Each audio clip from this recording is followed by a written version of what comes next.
ET, space aliens and city discovered on the far side of the moon. This is another astonishing claim. It's not new. Alien hunters believe they found a 100% proof, evidence that extraterrestrials are living or were living and have built cities on the dark side or the far side of the moon. Despite the fact that Earth's moon looks dull and lifeless, we only see the front side.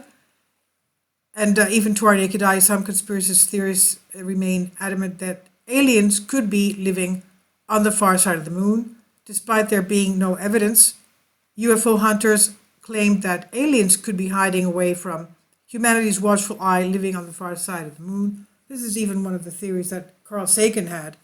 If they were close to us, the best place to be hiding would be on the far side of the moon, close enough to Earth, to be having their base there where nobody ever sees them. One side of the moon is always facing our Earth. Because of the gravitational pull of tides on our planet, the process known as tidal locking. And for this reason, conspiracy theorists claim that the far side, the dark side of the moon, would be the perfect place for space aliens to be living there.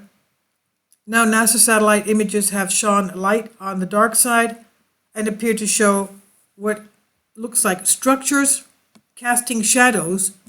Prominent conspiracy theorist Scott C. Waring analyzed NASA satellite images and believes that he spotted some of these structures, and even goes as far as to say that they are artificial, that is, that they're constructed by some intelligence.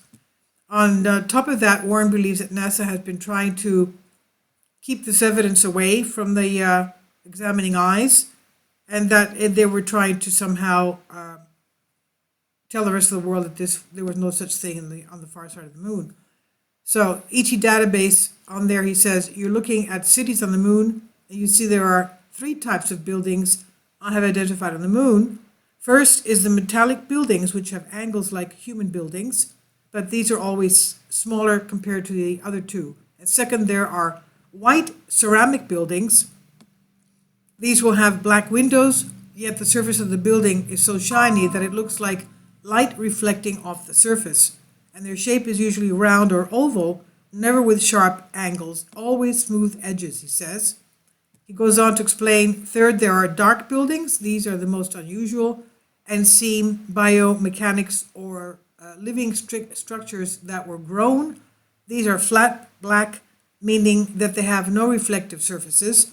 They are massive, up to hundreds of kilometers long. They often have small buildings near their entrance with many 4 to 8, usually tunnel attachments going back and forth. So the lunar orbiter satellite gives you a bird's eye view of partially lit side of the moon, which is never visible to us here from Earth.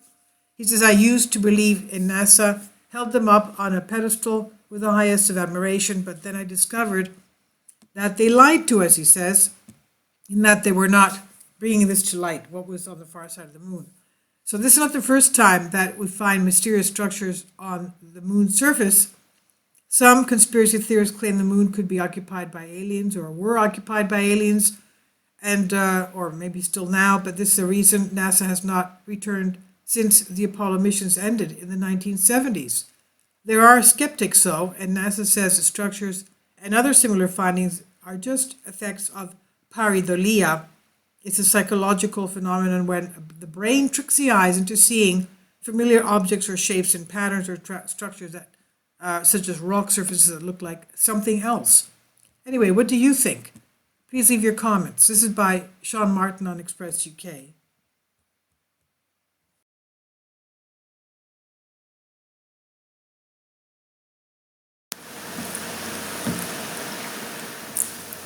If you'd like to join me on my Patreon account, you will hear content not covered by mainstream media.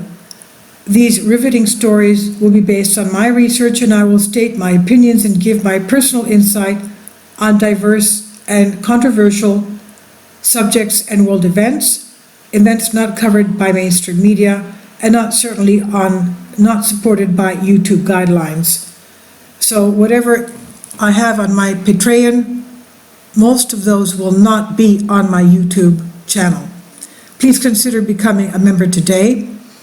More of the most significant and important videos will be on my Patreon channel.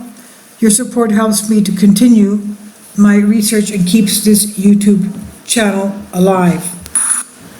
And we depend on your support, your generous charity, because we help economically challenged families here in Athens, Greece, in Kapota, and we also help the young generation with university tuition and the community around our church.